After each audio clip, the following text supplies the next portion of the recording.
সিঙ্গুরেও acquire হয়েছে, এখানেও acquire হয়েছে, এবং আইন আপনারা জানেন যে অ্যাকোয়ার একবার যদি হয় তাহলে সেই জমি ফেরত দেওয়ার কোনো প্রভিশন নেই। ঠিক আছে, সিঙ্গুরেও অনেকে টাকা নেয়নি।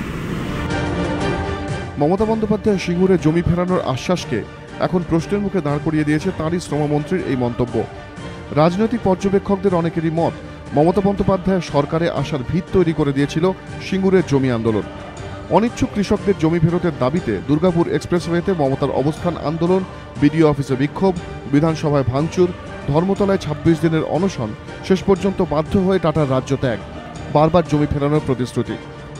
Commitment is my commitment. ওরা বলছেন যে অধিগৃহীত জমি ফেরত দেওয়ার কোনো আইন নেই। কে বলেছে? দেয়ার আর সো মেনি ল।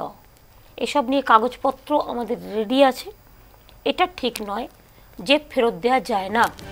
সিঙ্গুরের সৌজন্যে এরপর মুখ্যমন্ত্রী কুর্সিতে মমতা, প্রথমবার মহাকরণে পা রেখেই জমি ফেরানোর সিদ্ধান্ত। সিঙ্গুরের ব্যাপারে কাগজপত্র আমরা পেয়েছি। সিঙ্গুরে 400 একর জমি আমরা ফেরত দেবো, এটা আমাদের ক্যাবিনেটেরও সিদ্ধান্ত। কি করে দেবো, what is the way out, সেটা আমরা কাজ শুরু করেছি কাগজপত্র দেখে, তারপরে এগুলোর ব্যাপারে আমরা সিদ্ধান্ত। তড়িঘড়ি অর্ডিন্যান্স করে সিঙ্গুরের অনিচ্ছুক কৃষকদের জমি ফিরিয়ে দেওয়ার স্বপ্ন, ফি বছর সিঙ্গুর দিবসে তৃণমূলের নেতৃত্বে সেই স্বপ্নকে আরও উস্কে দেওয়া, মামলা মোকদ্দমায় তিতিবিরক্ত জমিহারা কারখানা চলে যাওয়া সিঙ্গুরবাসীকে প্রতিশ্রুতি আর আশ্বাসে ডুবিয়ে রাখা। সিঙ্গুরের মনে ঘুরে ফিরে সেই একটাই প্রশ্ন, তাহলে কি তারা শুধুই রাজনীতির শীর্ষে পৌঁছানোর সিঁড়ি? সিঙ্গুরে এসে এই প্রশ্নের উত্তর কি দেবেন মমতা বন্দ্যোপাধ্যায়? এবিপি আনন্দ।